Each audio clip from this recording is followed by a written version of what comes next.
Hey, what's going on there, everybody? This is Mike Colleen at MikeColleen.com. All right, so today we're going to talk about how you can actually become more awesome.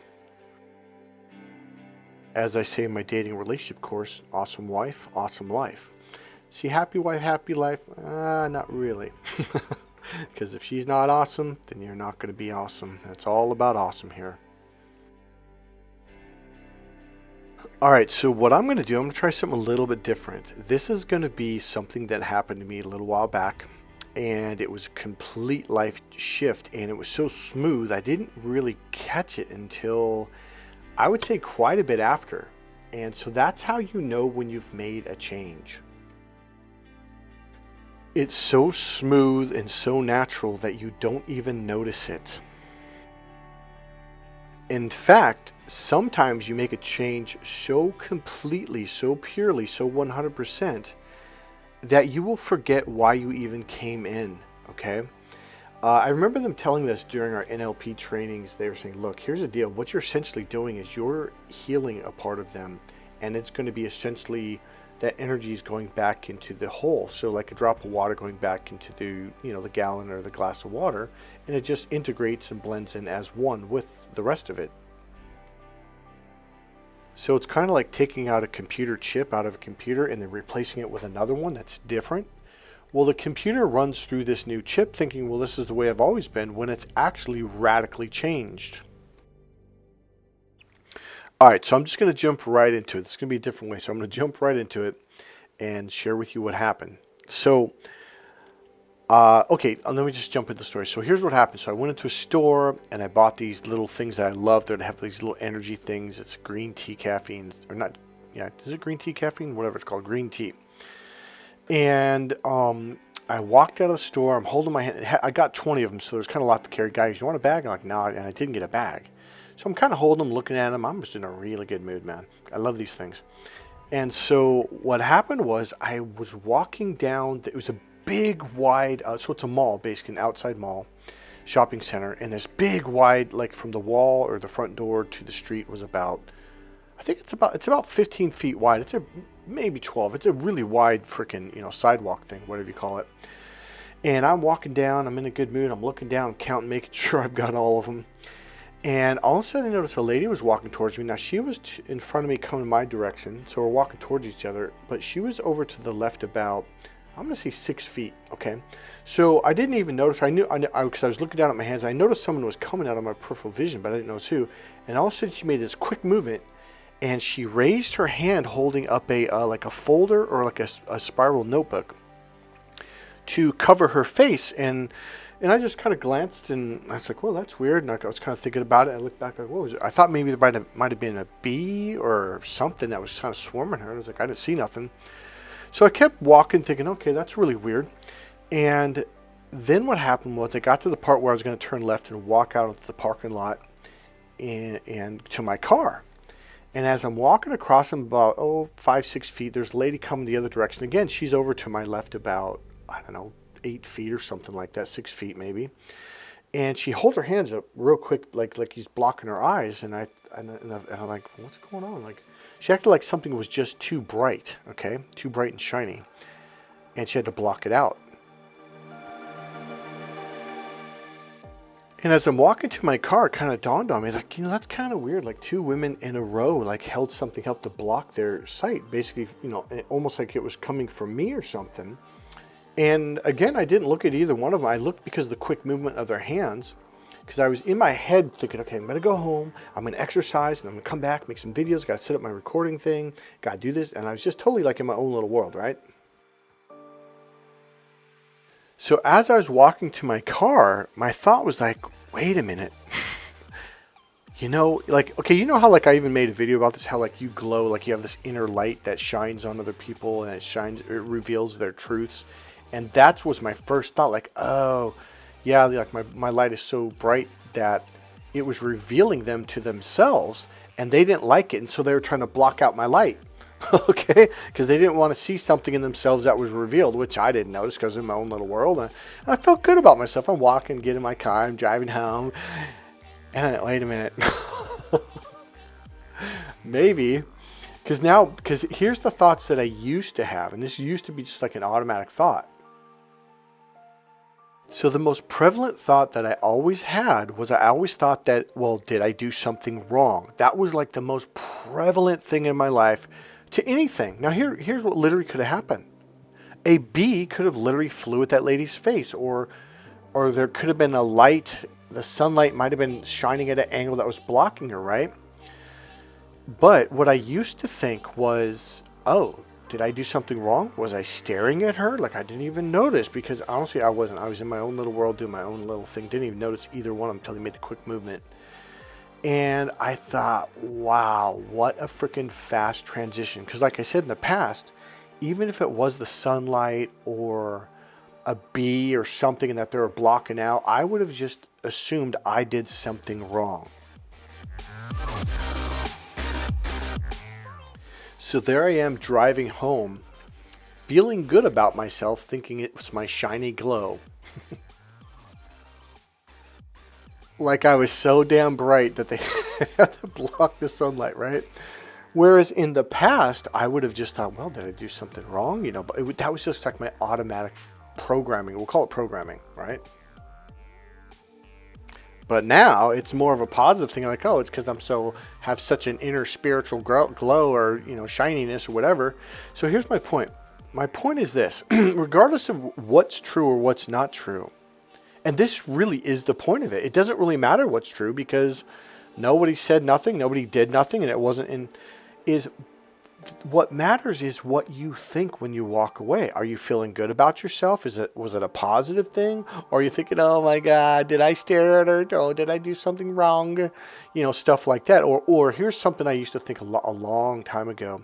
All right. Now this is quite a ways back. I used to think I was the ugliest person in the world because that's all I ever heard. I remember, I'll give you one example. This was not the first time by any means. My older sister and my mom. So when my girlfriend, when I brought her home to meet them, she was Asian and I was in love with her. Oh my God. And I thought she was the most beautiful girl in the world. And when she went to the bathroom, they said, Michael, even if she's not pretty, if she accepts you, marry her. And I was like, what are you talking about? But it's a real devious narcissistic trick. They're really trying to say that you're ugly. Like, in other words, because this is what they said. They said, just take whatever you can get. And I remember what are you talking about? Like whatever. Because at the time I was national champion kickboxing. My self-esteem was up. Like, whatever, dude. And I grabbed her, we left. I didn't even think about it. But the thing is, there was this constant message that I was ugly. And so in the past, I always thought, man, I'm so ugly. People have to hold folders up to avoid looking at my ugliness. Okay. So that's what I used to think a long time ago. So this is what happens to a lot of people that get abused, narcissist abuse, and it's kind of like, they're never direct. They never say you're ugly because then you can defend it. But they do it in this roundabout way, like, oh, just, even though she's not pretty, just accept whatever you can get, meaning you're so ugly, you're so fucked up that no one's ever going to marry you, right? So it's an indirect message, and that's how they slip that stuff in, right? So you could be the most beautiful person in the world, physically, but because you were taught or brainwashed or tricked or manipulated into thinking you're ugly and no one's attracted to you, you'll never get the dates, nobody will go out with you because you'll just shy away. And now, oh God, there's another part to this. This is going to be so cool. And it applies to this or anything else in life. So another shift that's been happening to me in life, and I'm like, whoa, what the hell's going on here? I went to O'Reilly's auto body parts shop, whatever you call it, right, for cars. And I walked in and I told this guy, like, hey, man, I lost the part. It's a little plastic straw for a spray bottle. And he goes, oh, no problem, man. And I'm like, cool, because I'm like, oh, they got extras. And so he went around where you buy the bottles and he grabbed one off the shelf and he broke it open. There's plastic that wraps around it because it's kind of a big plastic thing that wraps around, so the plastic keeps it in. I'm like, whoa, what are you doing? And he goes, no, don't worry about it. He goes, I can just mark this down as damaged or whatever, and that way I can just give you this. He goes, you know what? He goes, you're a really good guy. He goes, you're one of our best customers. He goes, yeah. And he goes, I noticed that, or I appreciated that, or something. And it kind of caught me off guard. I was like, really? Oh, thanks, man. I appreciate that. Whereas, okay, then another thing happened about a week before that, where a young lady that, not too young, she's probably about 30, and there was so we talk every now and then, and someone walks by about the same time that we talk. This happened 3 times. I go, look, that girl's like, she just stopped and is like staring at me. Now, I didn't have any bad feelings. I just thought, well, maybe she thinks I'm beautiful or something, or like something about my aura or something. I don't know. I actually thought maybe she can read auras, and she's looking at my aura like, wow, that guy's got really, really good aura or something. Which again, whether it's true or not, it doesn't matter. It matters that you feel good. So I say to this young lady that I'm talking to, I was like, look, she's staring at me again. And she goes, oh yeah, I noticed that the last couple times. She goes, she's probably looking at you because of your eyes. I'm like, well, what do you mean? She goes, your eyes almost glow. They're so crystal clear blue. I'm like, really? Because when I look in the mirror, like in my bathroom, they look kind of gray. I'm like, really? I go, I've heard that from people in the past. And she goes, yeah, your eyes are just a really beautiful crystal clear blue. And I was like, it kind of caught me off guard. Wow, thank you. Like, it was really, and I was like, nobody's ever said that to me. Now watch this. Now, I'm not just saying this because of me. I'm trying to get you to see something or understand something. So I was really caught off guard with that. It's like, wow. And I literally said to her, nobody's ever said that to me. And yet at the same time, I literally said almost in the same sentence, yeah, people have told me that I have really crystal clear blue eyes, but I can't see it. Like, because when it depends on the lighting. Apparently, when you go out in the sun and it's crystal clear blue sky, that's what people tell me, is when it's a crystal clear blue sky, your eyes are just really blue. I was like, really? And on overcast gray days, my eyes get like a really cool charcoal gray. So here's the point. I said in the same sentence, no one's ever said that to me. Now listen to what I did. And then I immediately said, and yet people have said this to me. So the whole point of this video, and I should have started out with this, is beliefs are powerful. Be careful. But beliefs are absolutely not real. They're all made up, all of them.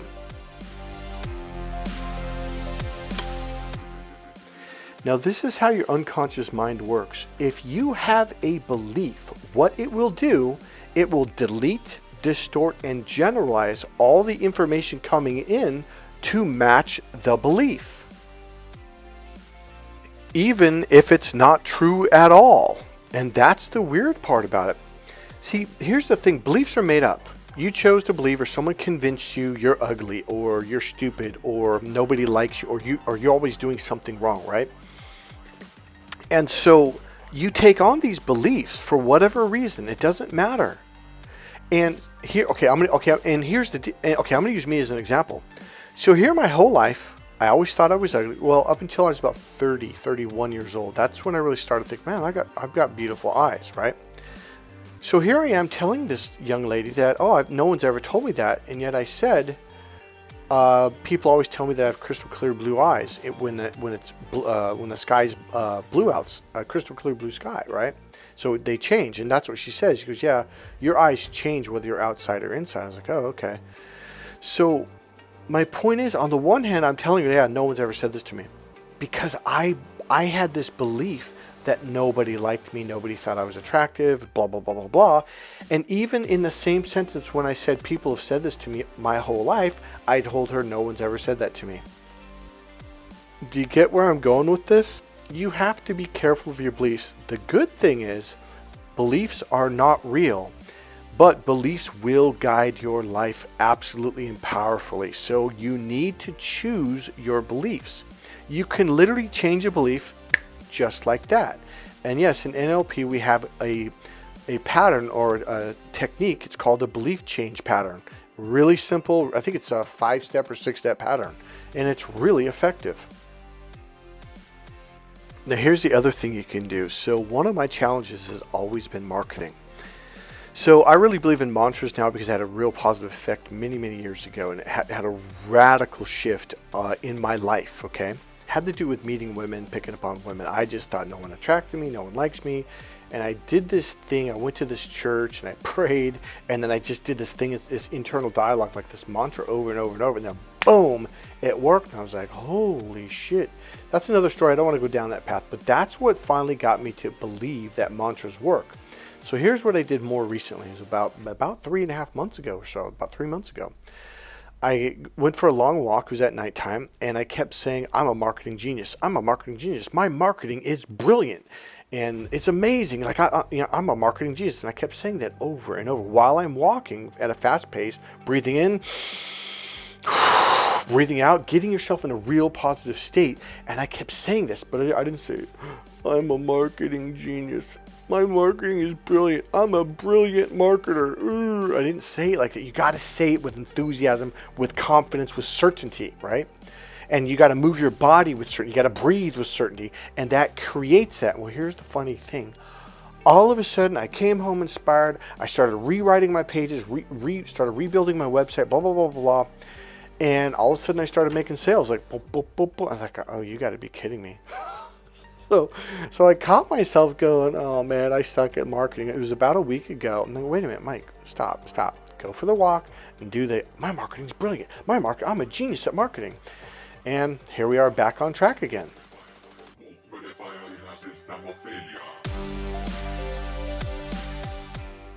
So here's the deal. It does not matter if it's real or not. In fact, it's not real. Your beliefs are completely and totally made up. You used to believe in Santa Claus. Is that real? No, it was mom and dad. You used to believe in the tooth fairy. Well, is the tooth fairy real? Is there a little tooth fairy has a wingspan about 6 to 9 inches wide that's flying around giving children money? No, they're not real. But there was a time when you absolutely believed it was real. I want to give you one more example. There's someone that I knew years ago that, and I don't even like talking like this. But I have to give contrast to this. She was not a beautiful person. She wasn't beautiful personality-wise, socially, and physically. She was obese. But it wasn't just that. She just didn't eat healthy. It was greasy food, just like. So forgive me for saying that. I'm so sorry, but here's the point. She absolutely believed she was beautiful, and it was the most amazing thing to watch. She was, oh, I'm beautiful, but she wouldn't like brag. She was just like, there's something about her. And here's the really weird thing. She would date the most handsome guys that were rich, that were wealthy. And she lived around Stanford. And she got like Stanford graduates with their master's and doctorate degrees, men that own corporations and businesses. And we would just look at her and go like, how is she doing that? Like, it was really an incredible thing. But here's the thing. The power of belief is incredible, and it will direct your life. Choose your beliefs wisely. And I'm going to tell you right now, you have been fed and brainwashed a lot of negative beliefs that are not your beliefs in the first place. They're your families, they're your friends, they're your churches, they're your school teachers, they're people that you were around, from coaches to players, not players, but like your teammates and stuff like that.